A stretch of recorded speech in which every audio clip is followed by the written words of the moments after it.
Bienvenue sur cette vidéo de présentation de la ressource en eau dans le cadre du projet Géopulse. Je suis géologue, travaillant pour la société TLS Geothermics, porteur de projet avec la société Storengy pour ce projet de géothermie profonde dans le Massif central. Le premier type de ressource en eau est composé des eaux de surface. Parmi les eaux de surface, on trouve les rivières. Les rivières situées à proximité du projet sont la Meuse, rivière la plus proche, le Ciulo et la Sioule. Le débit journalier de chacune de ces rivières est mesuré en différents points en amont et en aval du site du projet. Le débit minimal quinquennal de la Meuse, en amont du projet, est en moyenne de 470 litres par seconde et celui de la Sioule en aval du projet de 1040 litres par seconde. Les autres types d'eau de surface sont les étangs et les zones humides. Aucun n'est présent sur l'emprise du site du projet. Il n'y aura donc pas d'impact. À noter que les captages d'eau potable alimentant les communes concernées par le projet ne sont pas situés à proximité de celui-ci et ne seront donc pas impactés par les travaux. Les autres ressources en eau sont les eaux souterraines. Ces eaux sont stockées dans ce que l'on appelle des aquifères souterrains. Un aquifère est un volume de roche permettant le stockage et la circulation des eaux souterraines.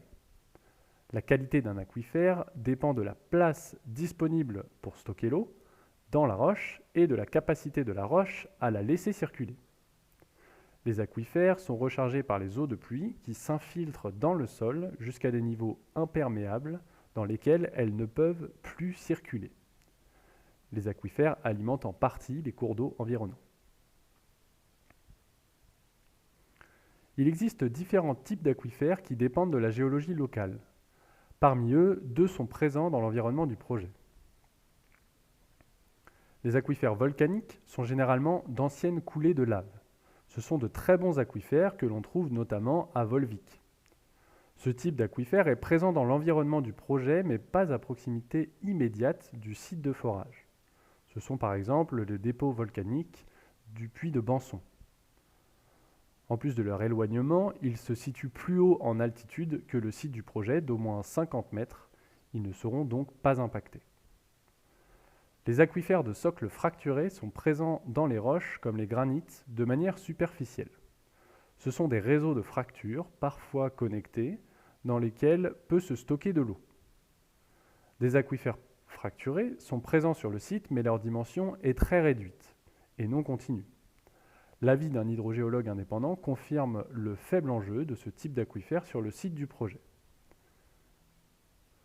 De plus, il ne pourra pas y avoir d'interaction entre ces aquifères et le puits puisque celui-ci sera parfaitement étanche dans sa partie supérieure.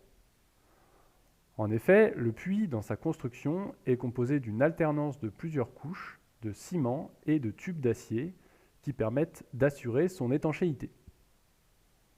Je vous invite d'ailleurs à aller visionner la vidéo expliquant cette construction et les autres aspects d'un forage géothermique sur le site internet de Géopulse.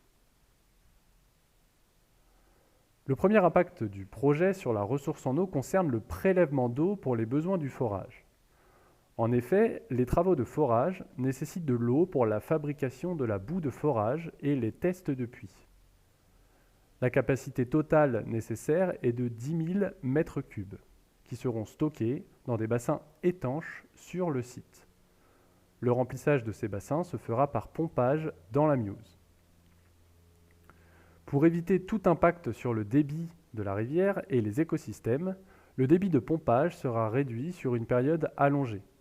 Par exemple, un débit de pompage de 9 litres par seconde permettra de remplir les bassins en environ 13 jours. Cette valeur de débit correspond à 2% du débit minimal quinquennal de la Meuse en amont du projet. Le pompage ponctuel dans la Meuse n'altérera donc pas le débit de la rivière. Aucun autre prélèvement ne sera ensuite nécessaire et le chantier sera totalement autonome en eau pour la durée des travaux. L'impact du projet via le prélèvement d'eau dans la Meuse est donc considéré très faible. L'autre impact du projet sur la ressource en eau concerne les eaux de ruissellement. Ces eaux sont composées uniquement des eaux de pluie tombant sur le site. Celles qui ne s'infiltrent pas et ruissellent sur la parcelle sont drainés vers un bassin dans la partie aval de la parcelle pour y être stockés. Dans ce bassin, les eaux sont traitées pour enlever les potentiels boue ou huile qu'elles pourraient avoir accumulés lors de leur ruissellement sur la parcelle. Les eaux sont ensuite évacuées du bassin par un fossé, favorisant une infiltration lente et réduisant ainsi le débit d'écoulement vers la Meuse. Les eaux de ruissellement sont donc le seul rejet d'eau du projet. Leur impact, autant sur le débit que sur la qualité de l'eau de la Meuse, est considéré très faible. Lors de la phase d'exploitation de la centrale, si elle est confirmée par les résultats du premier forage, aucun prélèvement d'eau naturelle ne sera effectué. Les bassins de stockage d'eau pour le forage seront démontés et la zone de terrain qu'ils recouvrent remise en état. Les bassins de stockage des eaux de ruissellement et des fluides géothermiques seront quant à eux conservés. Le bassin de stockage des fluides géothermiques est nécessaire en cas d'arrêt du pompage pour des opérations de maintenance. Les faibles volumes qui y sont alors stockés pendant une durée limitée sont alors réinjectés dans le puits. L'impact en phase d'exploitation de la centrale géothermique est donc très faible.